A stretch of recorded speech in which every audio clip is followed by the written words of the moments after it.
கர்த்தருடைய பரிசுத்த நாமம் மகிமைப்படுவதாக. காலை ஒரு நிமிட தேவ செய்தியில் கர்த்தருடைய வார்த்தை உங்களுக்காக. சங்கீதம் 40:6 நம்முடைய இரட்சகராகிய இயேசு கிறிஸ்துவை குறித்து சொல்லப்பட்டிருக்கிறது.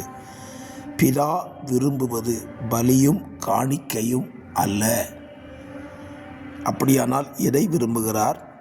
பலியை காணிக்கையை விட அவருக்கு கீழ்ப்படிதலை பிதா தமது குமாரனில் விரும்பினார்.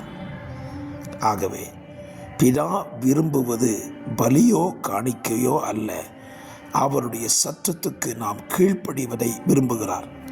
ஆகவே இந்த காலவெளியில் அவருடைய சத்தத்துக்கு நாம் கீழ்ப்படிந்து வாழ்வோமானால் அதுவே நம்முடைய பிதாவுக்கு பிரியமாயிருக்கும், அது நமக்கும் ஆசீர்வாதமாயிருக்கும். இந்த வார்த்தை உங்களுக்கு நன்மையாய் அமையட்டும். ஆமென்.